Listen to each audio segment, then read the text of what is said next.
hot to me now. So, okay. Welcome, Doug. Hey, how's everything going? Welcome, Donald. It's going extremely well. We're busy little beavers as usual. Good. I'm just waiting for quorum so that I can get everybody on board. Candace, hello. Hello. How are you today? Doing well. Good. You're hiding on us today, Candace. I am. You know, there's no getting away with it anymore, guys. The minute you don't show your face, we know that you're still in your pajamas. Mayor Lawrence is with us, Kathy and Ryan. He'll be joining today. Hello. Hi there. Don Fenelon is one of our counselors, and he is on the commission, has been for some time.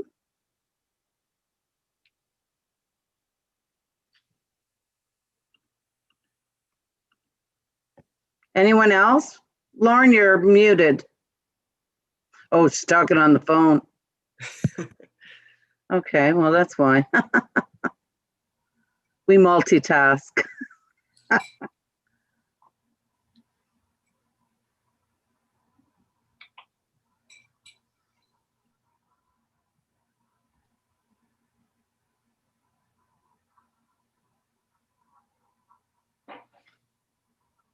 So Kathy, I don't know if Stacy's brought you up to snuff, but we're filming Sioux and Fresh Market Foods as a best practice in a business utilizing immigration programs and attraction and the work that they've done around, you know, they've gotten into the accommodation and housing business to successfully, for the first time in their history so far, they are at full complement for staff.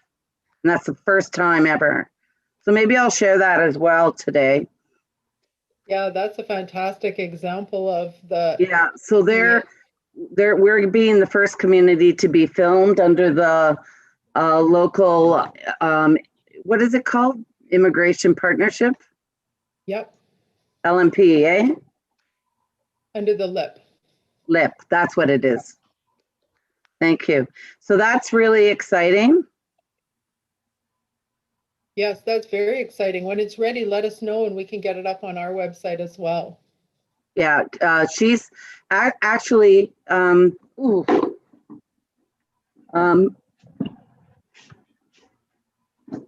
about that, throwing my pen around.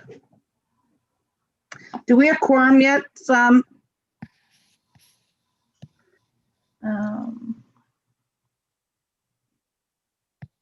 We have 4 so far. 1, 2. Oh. There's Ron.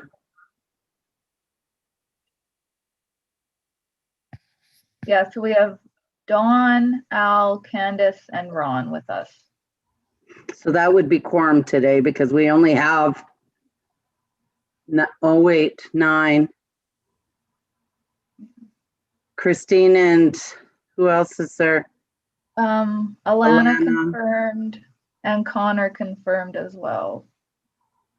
So what time do we have right now? 12:02. Well, hello, Ron. I hear you're a special person today. Why is that? Because Lauren said you may be late, but you're here. Oh yeah, I had to go down and get my my vaccination. That's what I mean. You're a very special person. Yeah. You might be our first vaccinated commission marker. Yeah. It's got nothing to do with age, by the way. No, it's your employment. Okay. I'll keep that as a reminder. That's right. Well, okay, that's there we go. Connor's here, so we can proceed. Hi, Connor. You have made it quorum, so we're going to proceed because our delegation today is Lakehead University. And so we want to give them the time to share the information. So I can I have a motion to open the meeting, please? At 12:01. Yep, So I moved. can. Lauren, if you have any problems not knowing who asked, let me know. Was Okay, it Candace that opened? yeah. And who's, yeah. Okay, is there any amendments to the agenda? Not hearing any. Can I have a motion to adopt the agenda, please? So moved. I'll make one. Ron and Dawn. Okay, thank you very much. And there's no conflicts of interest today. Minutes, did you have the opportunity to review the minutes? And if so, can I have a motion to adopt if there's no amendments? Looks good to me, Vicky. Good. So I'll take that as a motion to adopt the February 17th minutes. Yes. Dawn, second. Yep, I can. It's Candace. Okay, so I just want to begin by introducing our delegation today and share a little bit of information. We have been working diligently with the team from Lakehead University. Dr. Kathy Sanderson from Lakehead University is the lead, and a former resident of Sioux. And I was very pleased when she reached out to me and asked if I would be interested in participating in her project. And absolutely, there was no hesitation. And so we commenced that process in 2020. And we are now at the point of sharing the information that has been gathered. And Sioux was a champion, I feel, in responding to our request for survey and working with the team to introduce them to many of our employers. As a result of this project, we have a bit of a celebration. We were also chosen last week by the local immigration partnership out of Thunder Bay to be the first community videoed, and recognizing a company, a champion in Sioux, which is Fresh Market. Fresh Market has excelled in utilizing immigration to fill their gaps in their employment and labor force. They also entered into the housing industry to ensure that they can equip these new immigrants with proper housing to introduce them into the community.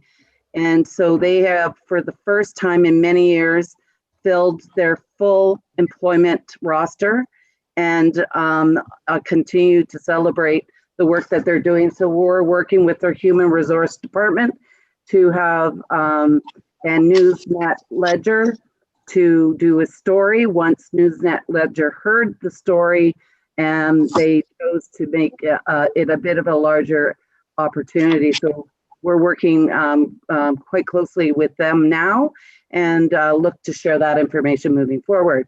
So today we have with us Dr. Kathy Sanderson, the Assistant Professor for the Faculty of Business Administration with Lakehead University. Ryan Huron is a research assistant that has participated and worked with us closely. He is also from Northwestern Ontario and was raised in Dryden, Ontario. Julia Whitney is a research assistant. Unfortunately, Julia is not available today, but she was very instrumental in this project. Dr. Irfan Butt is also a collaborator on this project. He is with Ryerson University. He won't be joining today as well. However, I'm sure that Lakehead will share the whole process with us today. That being said, I'd like to hand it over to Lakehead University. Great, thank you, Vicky. It's always, I was going to say, like, great to be back in Sioux. I guess this is about as close as we'll get for a while. So as Vicky mentioned, I did live in Sioux for about 8 or 9 years, and was so glad when she agreed to be part of our research sort of collaboration with the 3 communities.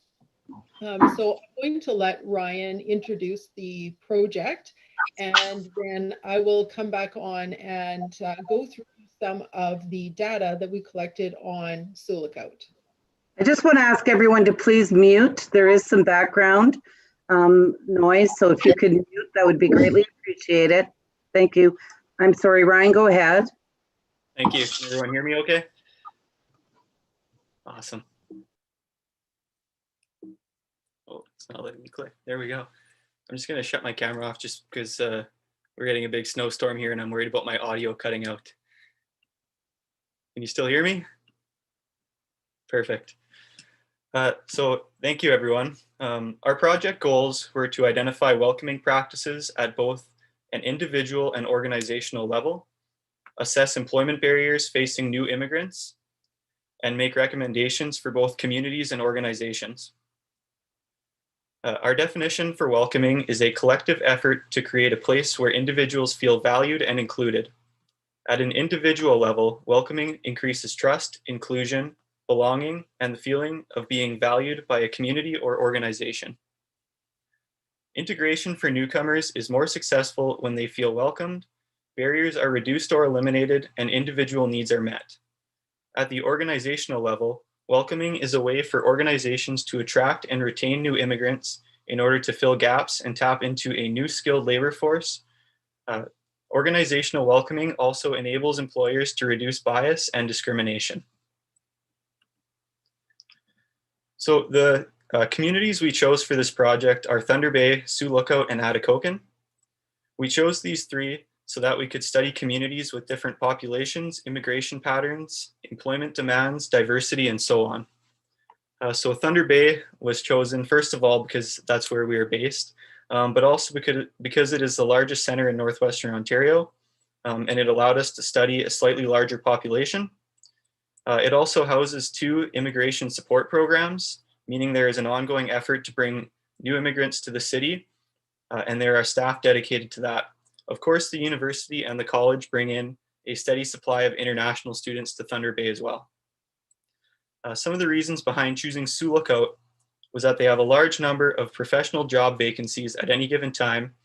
There is a large demand for employment and highly skilled professionals, and they have been relying on new immigrants or migrants in general to fill those gaps.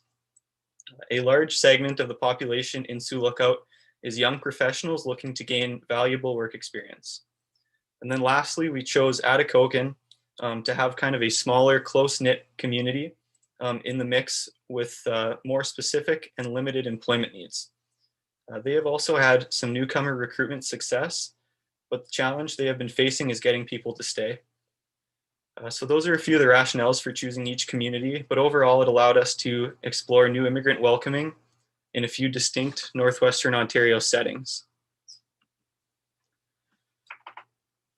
So to date, immigration to Northwestern Ontario has been very low. In 2018, only 0.15% of new immigrants immigrants to Ontario landed in Northwestern Ontario, while 77% landed in the Greater Toronto area. You can see on the left side there. With population growth in the region expected to be stagnant over the next 25 years, the need for immigration has become increasingly important.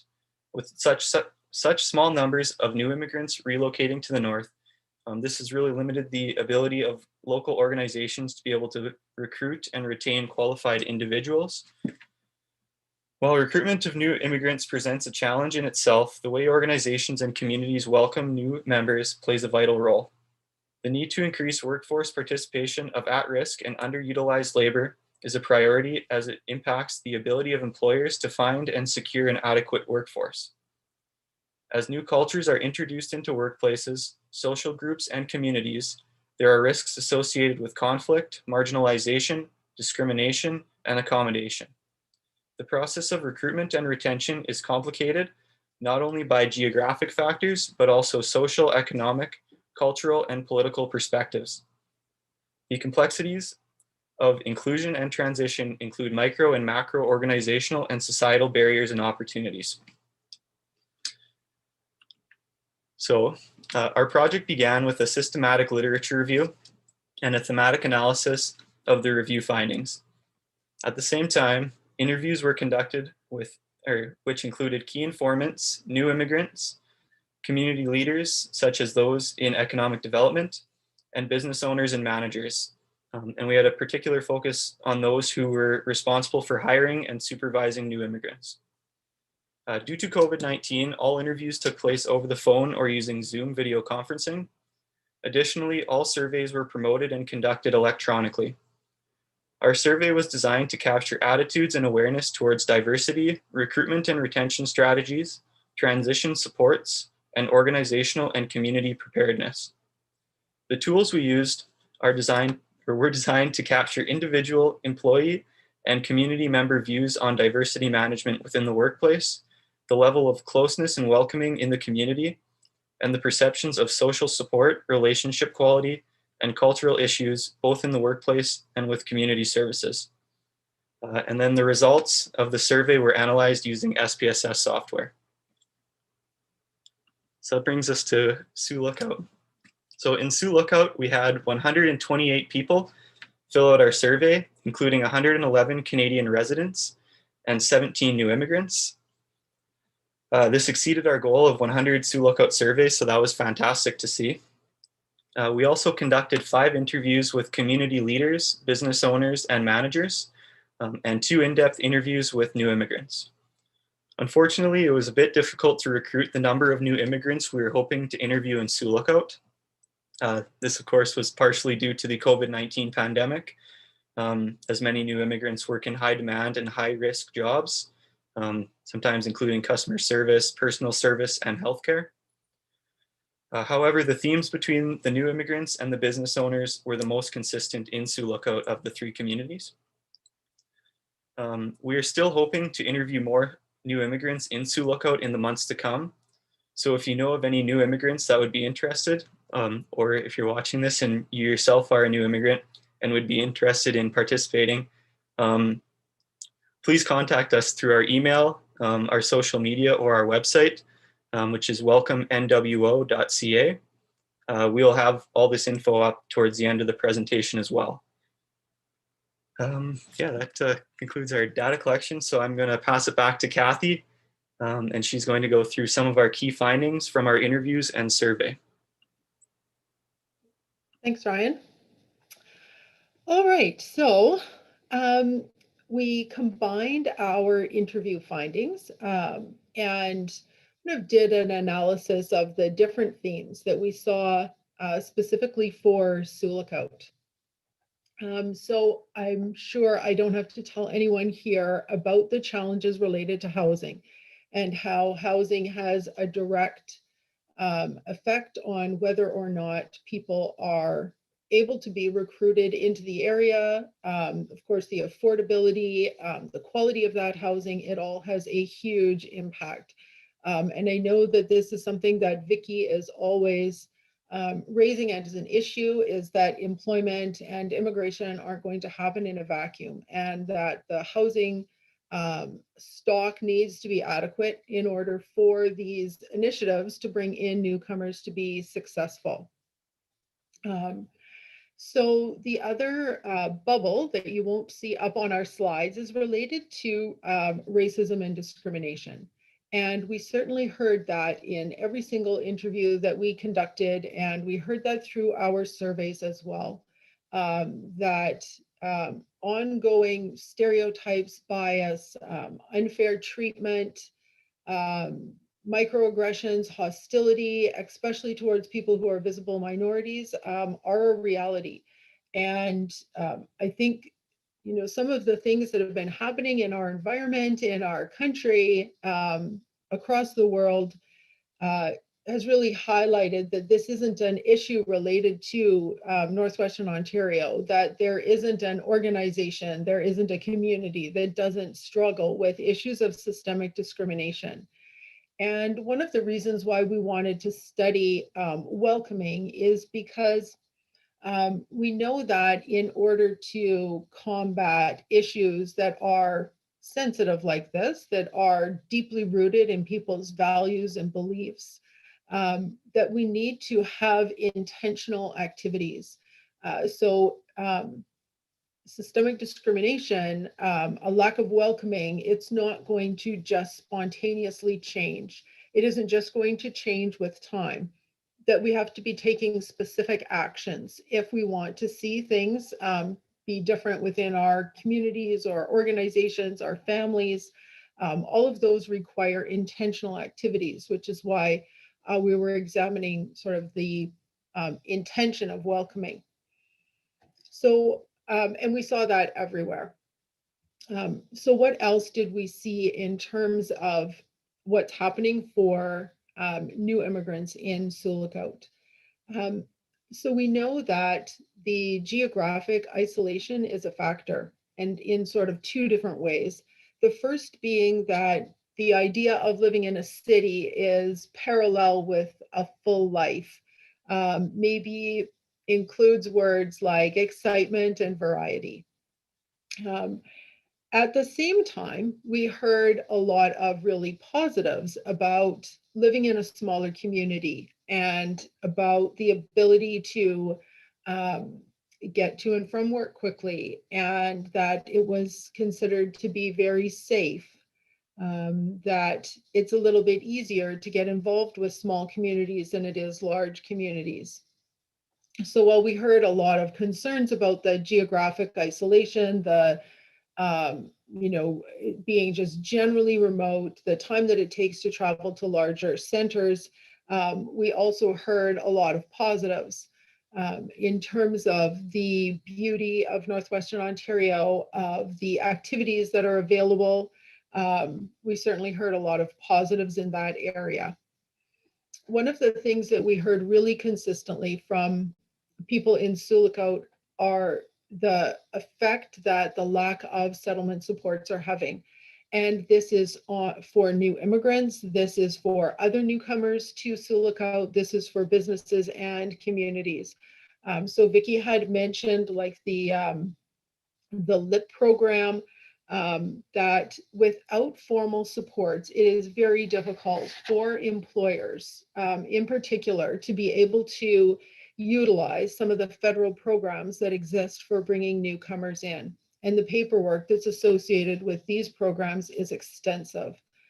So not having those supports for businesses and organizations to be using is a huge barrier. At the same time, other settlement supports for individuals also are not present anywhere really in Northwestern Ontario, with the exception of Thunder Bay. So Thunder Bay has the Multicultural Association, which is seen by newcomers in a very positive light, provides all kinds of different supports.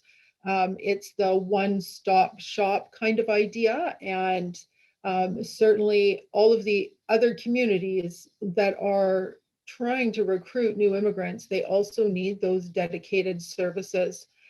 So what we saw in Sioux Lookout, of course, is that people are relying on employment services, on literacy services, and then, of course, on services that are offered by the municipality in order to get help that they ordinarily would receive through settlement services.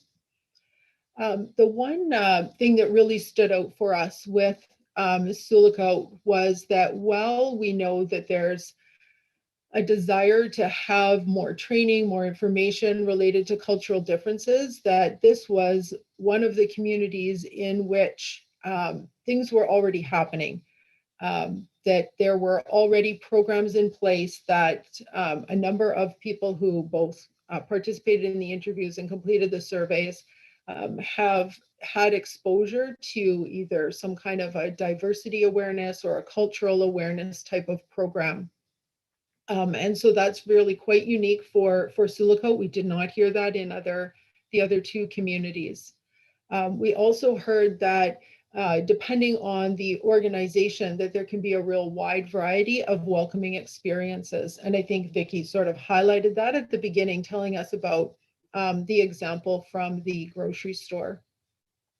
The other thing that we know about employees, new immigrants in Sioux Lookout, and this is somewhat consistent across probably all new immigrant populations, but especially those who are working in really high demand jobs, is that new immigrants tend to be underemployed.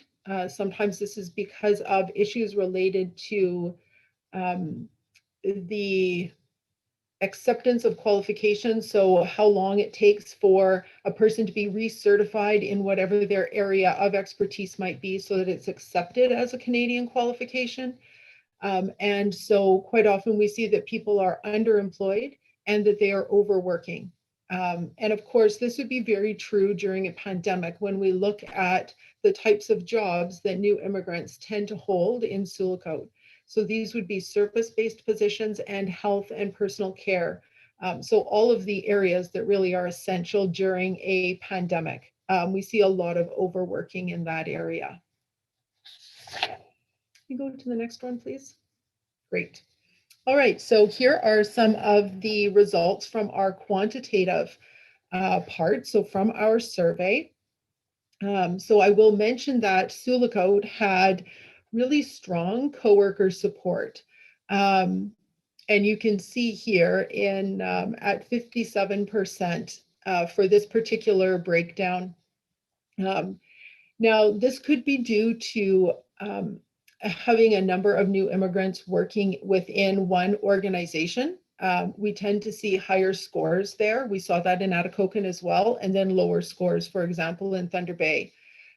It was really clear that there is sort of the ability for new immigrants to provide support to each other. But we also did hear about the supports being provided from the longer term residents as well. And then when we move into that personal aspect, you can see that the numbers drop slightly. And so I think that there's, you know, sort of a mix of news within this particular chart. We do see that minority employees and new immigrants are more likely to identify barriers such as receiving fewer opportunities, or that there's intolerance related to ethnicity, race, culture, religion, and the idea that there is a power structure in place that prevents people who are in minority positions from advancing. And then, of course, we also heard about diversity issues having effects on teams, and we saw that consistently across Northwestern Ontario. Good on this one. Great. And so on this chart, this one was looking specifically at workplace supports. And so you can see at the beginning there, the first question in terms of coworker support, a really positive response from the newcomers, that they're finding that their coworkers are being helpful and you know, providing support for them at work. We do see that number flip on the graph there when it comes to sort of the personal connection. And we know that to be the case also in most other studies on newcomers, that there are connections, but they are superficial. They have not moved to the area of friendship. And I'll talk a little bit about that in a bit. But you can see relatively high numbers there for job satisfaction and relatively low numbers in terms of the negative parts of a job. So we did see pretty decent numbers in terms of job satisfaction for the people who completed our survey. And then we see, again, some of the numbers related to intolerance and barriers.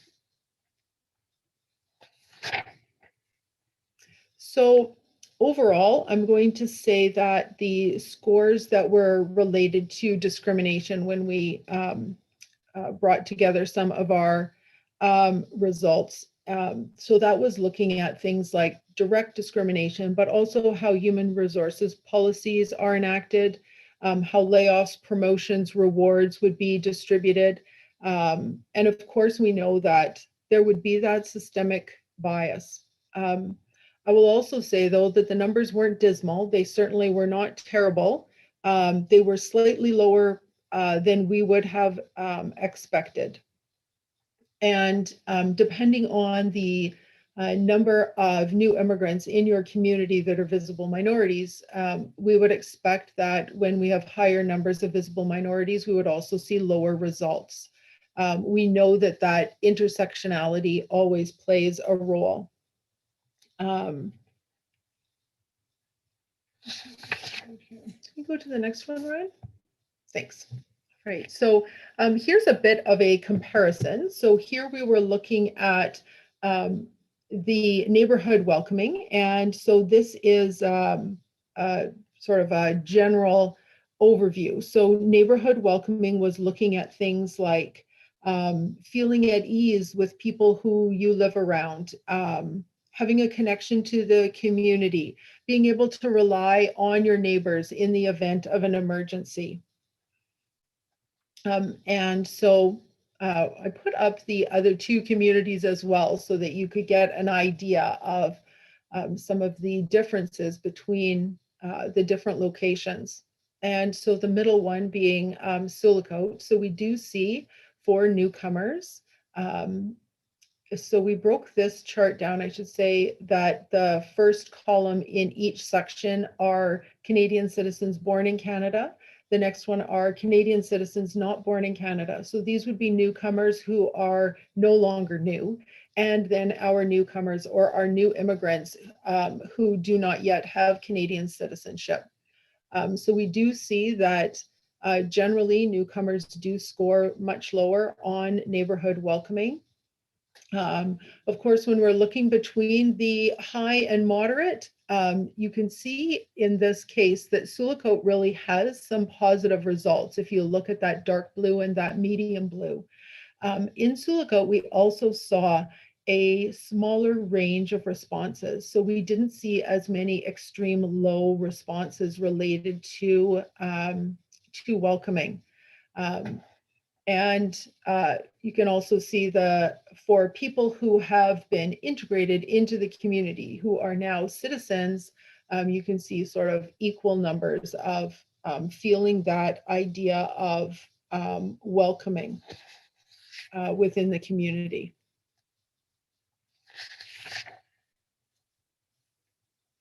So I'm going to talk about a couple of recommendations. I'm not going to go through all of them. I want to make sure that we do have some time for questions. So the first one that I'm going to go through is number one. So understanding immigration benefits beyond the economic. Now, conducting this research during a pandemic certainly wasn't ideal. I think we could have seen slightly different outcomes had we done this research a year prior. So some of the information that, because you're involved with economic development, is probably very well known to you. Some of the things that Ryan had already mentioned is that our population growth in Northwestern Ontario is flat. And that it appears for at least the next 20 years that would be the expectation. And if businesses and organizations are going to be successful in meeting their labor needs, that we need more people. And that there are, of course, economic benefits to bringing more people into our area and increasing our tax base and, just generally having more money active within our communities, of course, is a benefit. Some of the negative things that as soon as you tell people that you're researching new immigrant welcoming, that you hear is, well, new immigrants are taking jobs away from Canadians. We know that to be absolutely not true, although I'm not sure that just because we were born here that we somehow own these jobs or that they belong to us. That's sort of a separate discussion. But what we know is that prior to the pandemic, we were seeing record low numbers of unemployment. So we were seeing, 4% unemployment, 6% unemployment. 5% is generally considered across Canada to be full employment. And so we were already at the point of, and I know that people in Sioux Lookout have heard this, if you want to work in Sioux Lookout, you can work, that there is a job for you. And we don't have enough people to fill all of these jobs. And as we continue to see people retire, we do not have enough young people to fill all of these positions. And so there is some work to be done in education, in people becoming aware of what is, first of all, the economic benefit and what is the necessity of bringing new immigrants into our communities. But going beyond that, is that that's not the only reason why we want to be inclusive and welcoming to new immigrants. So we know that for people to feel belonging, they have to feel like they're valued, and feeling like you're valued has to go beyond the economic into that social. So our first recommendation is to be raising the awareness of the general population around the benefits of immigration, of the benefits of diversity, how communities, how families, how individuals, how businesses benefit by having more diversity and by increasing the number of new immigrants within our communities. I also think that when we're looking at a number of communities within Northwestern Ontario, Sioux Lookout would be one, Thunder Bay absolutely would be one, that we also have to be thinking about the benefits of diversity that include Indigenous people. And so I think that promotion that involves understanding why diversity is positive and what kinds of positive things we can see coming out of diversity, it's helpful for everyone. It isn't only about new immigrants. But there are a number of myths and biases that could be reduced by having further information available about the benefits of immigration. The other one I'd like to talk about is number 4, which is the pathways for new immigrants to connect with long-term residents. So this is no surprise to anyone who knows what it's like to go to a new community, that it is hard to break into existing social groups. And it's hard enough to break in when you are very similar, right? So for myself, when I moved from Thunder Bay to Sioux Lookout, it wasn't necessarily easy all the time to make new friends. So what happens when you have the barriers of language, of culture, of race? When we see all of those other barriers that affect new immigrants, we know that it's difficult for them to engage with long-term residents outside of work.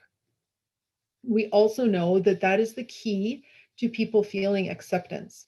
And so I think we know that from the research that we just conducted, but part of our systematic literature review also showed that it is the key connections that happen between new immigrants and long-term community members that make people feel welcome. When we look at the research that occurs in urban areas, so when we have a situation like Toronto, where there are already existing cultural, ethnic, and religious communities, what tends to happen, of course, is that we're all drawn to be in areas where we would be comfortable and with people we would be comfortable with. And for all human beings, that tends to be people who are like us. And so what we see happening in an area like the GTA, for example, if you are a new immigrant to the GTA and you are Chinese, you are more likely to automatically connect with and live in that Chinese community that exists within Toronto. However, what's been found through that type of research is that though the people who have come to Toronto and are welcomed and engaged in those cultural communities, they do not feel like they are part of the greater community. And so we know that that bridge has to exist between new immigrants and long-term residents for people to feel like they are connected. And that, of course, is the key to retention. And organizations are not spending all this time and effort making people feel welcome for them to leave. So we know that those connections and how those bridges are built is really important. Most of it occurs through informal activities that are centered around either something physical, something related to children, or something related to hobbies and interests. So that is the hockey team, that's the running group, that is swimming lessons, the after-school program that children might attend. But it's also even more informal than that. It's when you go to the public beach and people are speaking with you and you know, just having like light conversations, or when you're at the playground with your children and other children are interacting, so different families are interacting with each other. And of course, getting that to happen is difficult. One of the other difficulties is, of course, that new immigrants are already dealing with so many other stressors. That extra pressure of now I need to go out and make extra friends and make friends and be doing more when we already know they're overworking is difficult. It's also difficult to know where to go and how to engage, and some of that information perhaps in a smaller community might be readily available, and then some of it isn't, right? All of the groups that exist, lots of times you find out about those after you've been in the community for a while. Making sure that both new immigrants and long-term community members are aware of the importance of that connection, that this isn't just, you know, something that happens once or it happens through a business, that it's all of us being welcoming and considering that larger role that we all play within the community. So now I'll look at some of the organizational based recommendations. So the first one is related to welcoming and inclusion training. So you'll see that I've specifically not labeled that as cultural awareness. One of the things that we noticed in the surveys we conducted in all communities was that both new immigrants, Canadian citizens, regardless of where they were born, they all wanted more cultural information. And so the idea of that we need to only include one group in that type of training is incorrect. The other thing that we have to be really careful about with cultural awareness training, or perhaps a sensitivity training, is that sometimes it accentuates the difference instead of accentuating the how we can be more cooperative, how we can be more inclusive. Now, there's been some programs that have run through education would be one, and the other one would be through mental health services that have specifically looked at welcoming and inclusion as a practice and how we can embed that within our organizations, how we can change how we structure a meeting, change how we onboard employees, so that that is more of a regular practice, an intentional practice that we do within our organizations. The other recommendation, and I don't want to make it seem like we can do a couple of things and overcome systemic discrimination. We know that isn't true. But we also know that we have to have intentional actions if we want to see change. Implicit bias training is suggested for decision makers and frontline supervisors. And that would be to try to reduce some of the bias that occurs in things like rewards, promotions, who gets what office, all of those things that happen within an organization that communicate very clearly what is and is not valued. So implicit bias training is done on an individual basis. And it's meant to uncover our own biases that exist towards different groups of people. And so while it won't make change at the organizational level, it can have a really positive effect, especially when those decision makers and those supervisors are working really closely with the minority groups. And then, of course, our last recommendation is around the supports that need to exist for employers. it's great that Thunder Bay has a number of these services, but the rest of Northwestern Ontario needs them as well. And I'd probably be a little biased to say that Sioux Lookout needs it more than anywhere. No one else has that level of job vacancy and that demand. And I think the other thing that's really important to remember about Sioux Lookout is that not having the adequate staff means that there's another whole group of the population that aren't receiving adequate services. And so when we look at the overall health of Northwestern Ontario, I think we can really see that we need those supports for employers, and that they need that extra help, they need the funding. Doing this type of recruitment through immigration is not, it's not cheap, and it's very time consuming. So any kind of support that we can lend for expanding those services is certainly supported by our research. And then before I take up every single second of the time, I will finish. Where would we go next? Now, this is just my opinion. This is what I would like to do. I think that the next step is figuring out exactly how is it that new immigrants join with longer term residents. How does that happen in a smaller community? What kinds of welcoming practices are most effective given the environment that your businesses are operating within? And I really do think that Sioux Lookout would be the ideal location for some kind of pilot project that would involve certain employers or groups of employers to try to test out some of these practices. There is no official sort of within the research community definition of what organizational welcoming is. And so that's something that needs to be explored, and we really need to understand exactly how is that interpreted by individuals and what sort of difference could that make in the longer term. And here is, of course, our contact information, our website, welcomenwo.ca. You can connect with us there through our email. We also post most of our information on the website and also on our Facebook and our LinkedIn pages.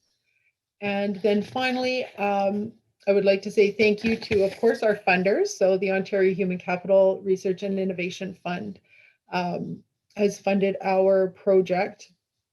When we first tried to start our project in April, of course, the pandemic was brand new, I guess. I was going to say at its peak, but I'm not sure that anybody could say that. And so it took us a couple of months to get up and running. And if it hadn't been for people like Vicki and Lauren, our project wouldn't have gotten off the ground at all. And we had such a positive response from people in Sioux Lookout. And so we thank all of you who came to our presentation or will listen to our presentation, and everyone who participated, as well as our other partners, the Thunder Bay Multicultural Association, CEDC, and the Rural Northern Immigration Pilot. So thank you so much. Thank you very much, Kathy and Ryan, for your presentation and for believing and supporting Sioux Lookout. If it wasn't for, like I've made it very clear to many people, I'm on many immigration Webinexes or Zooms, and very seldom, well, in most cases, I'm the only one west of Thunder Bay. And as a result of this program and lobbying the government, the local immigration partnership, which is specific to just Thunder Bay, chose to step out of their mold and pick Sioux Lookout as the first community to work with. So on that, I want to thank you, and I want to please introduce Mayor Lawrence for any questions and closing comments. He has to leave shortly, so thank you. It was very timely. Go ahead, Mayor Lawrence. Thanks, Vicki. Yeah, sorry, I have another. I don't have to leave as such. I have to attend another Zoom meeting, as that's what leaving means these days. Thanks for the presentation, Kathy and group, and Economic Development Committee. Thank you very much. I asked Vicki if I could view this. I wasn't sure exactly what the format was, and I said I would just be a voyeur. I was eating my lunch during the first part of the session, so didn't want to turn on my camera. very interesting. I'm very passionate about this topic. I suppose although I'm a WASP, an old white guy, I am one of those Canadian citizens not born in Canada, and I spent a fair bit of time in my early career outside of Canada. So I truly have a passion for this. It's interesting. I had a call a couple of weeks ago. I've been working with a gentleman, and I won't personalize it except to say his name is Ali, and he's Muslim, of the Muslim faith. He's relatively new in Sioux Lookout, and he was asking if I could help them find a place to worship. Which I think, working with one of our local churches, we have successfully done. I won't say all the details because it's not quite final yet, but it's absolutely, I think it's going to happen. He was very appreciative, and he is also forming a group of newcomers. And he talked about Muslims as one group, and now he thinks we have probably 40 to 50 Muslims in Sioux Lookout. He was also talking about the Black community, he being Black, and just the Black, brown, and immigrant community. So he's looking at forming a group himself and wants our help. And I think that's the municipal role. Certainly through the Economic Development Committee, there's different, can work with businesses. The municipality in general perhaps is more a facilitator to try and help with the community welcoming that you talked about, Kathy. I think tone from the top absolutely matters. The tone from council and messages we send. Interestingly enough, I had a call that'll be in this week's bulletin. Out of the blue, the reporter for our local newspaper, and I won't get her last name right. Her name is Riti, and she's an immigrant from India. Lived in Toronto, I think, went to journalism school there for let's say 4 or 5 years before moving to Sioux Lookout last summer. Loves it here. And her topic this week was racism. So she was asking me questions about racism, and she's going to report on the old Sioux Lookout Anti-Racism Committee. But she asked me about racism in Sioux Lookout, and I said, well, you're perhaps asking the wrong guy. I'm an old white guy. I don't really experience racism, but how about you? So I sort of turned the page to Riti, and she actually said she had not experienced anything in the form of racism, and so did the other gentleman, Ali. I know it exists. Racism exists everywhere. It exists on a spectrum, and sometimes we're doing things that are racist and we don't even know we're doing it. It's just that human nature to stereotype I think the more we talk about it, the better it is. And I like to try to think we can marginalize the bad by doing good things, such as we're doing here. I think one of the things that would be very helpful, Kathy and Vicki, is you talked about the settlement support. Given the situation in Sioux Lookout, we could certainly use federal, provincial assistance regarding immigration for even a position called settlement support.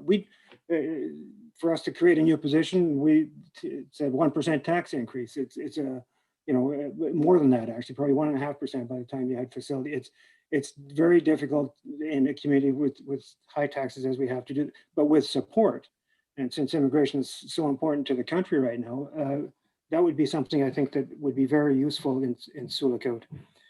Yes, Thunder Bay. Unfortunately, so much of the supports go to places that are larger than Sioux Lookout. But Kathy, you've very well identified what we all know on this screen, the number of jobs and the importance of immigration and new workers for Sioux Lookout. So thanks, Kathy, Vicki, very much, and Economic Development Committee for doing this. That's it, Vicki. Thank you very much. Thank you, Mayor Lawrence. And as you have stated, we are working hard at attracting supports for business. We had the Canis presentation where we have garnered some real interest from that company to relocate for the first time from the GTA and open a satellite office in Sioux Lookout in Northwestern Ontario. And we continue to work with businesses on assisting on connecting them with organizations that can assist them in the process. So some are doing it on their own. Fresh Market was a good example, and we definitely got an opportunity to celebrate that, and bringing those ideas to the community. As far as settlement support, Kathy is no stranger to my lobbying. I've been doing a lot of that with government agencies. They're putting a lot of money into immigration and at all levels of government, trying to encourage us to take ownership of our labor market.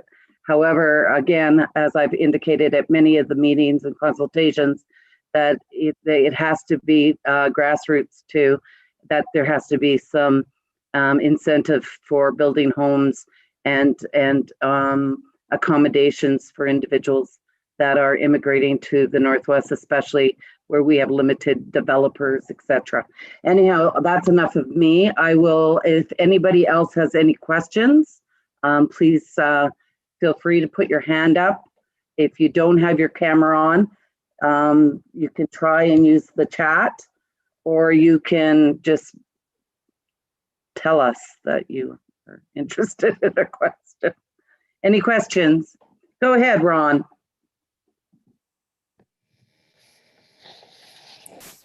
You're muted, Ron. Sorry.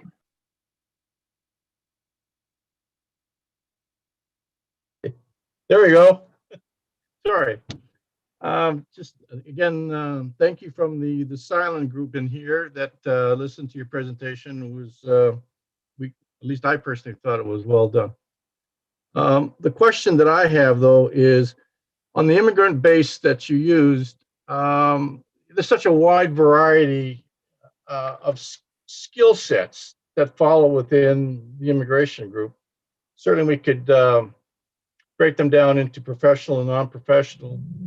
And if we did look at that, would it have any impact on some of the negative indicators that you got between one group and another?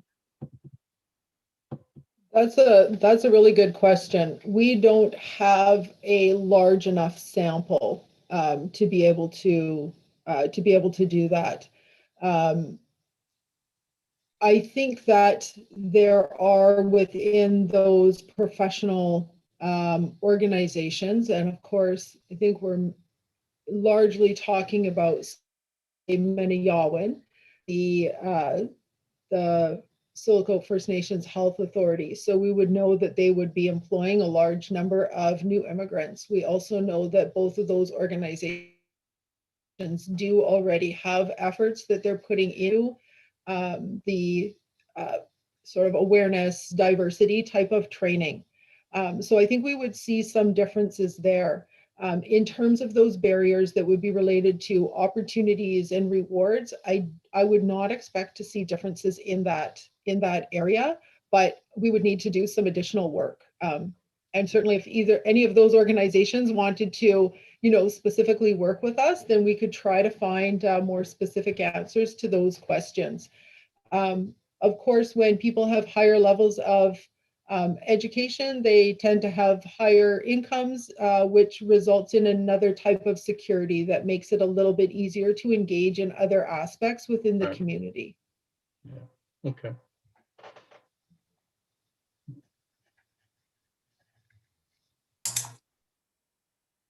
Anybody else have any questions?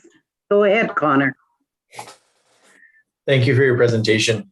My question surrounds the number of years in Canada for those individuals you identified as newcomers and the other population that you identified as newcomers, as citizens not born in Canada. Is there an average duration of time that they have been in Canada residing that could possibly indicate that disparity in results of welcoming? We used, within our analysis, we used a 5-year cutoff, but we certainly do have data where we could break it down. So people who've been here for less than a year, 1 to 2 years. We certainly could break it down to that degree for you if you were interested, and get that through to Vicky. Yeah, would you like that, Connor? Because I think that could be very helpful as well in narrowing that down. And not just that, identifying maybe where we want to put some more focus on additional interviews. So I think that'd be greatly welcomed. Is there any other comments or feedback? I want to advise the public that are may be in the observation, observing this presentation. If you want additional information, feel free to email edm@sioux-lookout.ca.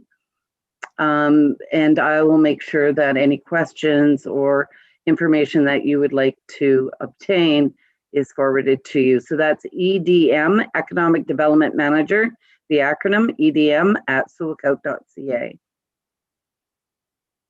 If there's no more questions, I want to take this opportunity to thoroughly thank Kathy and Ryan and Julia for the work that they have done and the support that they have given to Sioux Lookout and continue to reiterate. When we announced and put this online, Kathy was, we won't say inundated, but I would like to say got a lot of calls from the media. So she's done CBC yesterday, CBC morning this morning. So, you know, like I always tell her, just drop the word Sioux Lookout and you'll get more attention. So I want to thank everybody for participating, and we'll make sure that the presentation is circulated and posted on our website as well. And thank you very much. Our next meeting will be April 21st, and then we'll fall back to our normal meeting agenda. I do want to say that we have received and council has confirmed resignations from Brian Neufeld and also Alan Lee. Alan is leaving our community to work, I believe, in Thunder Bay. He was the HR manager for Manigawan. So he was very supportive, and I will miss Alan for his contribution to this commission as well as Brian. And so we do have some others that are looking to apply. And if you have anyone that you think would like to apply, please get them in touch with Brian McKinnon, the clerk at the municipality of Sioux Lookout, and he'll get you out the application. It's short, sweet, but necessary for council to approve. Okay? Have a great day, and thank you again so much. Thanks. Thanks, Thank everyone. you. Take care.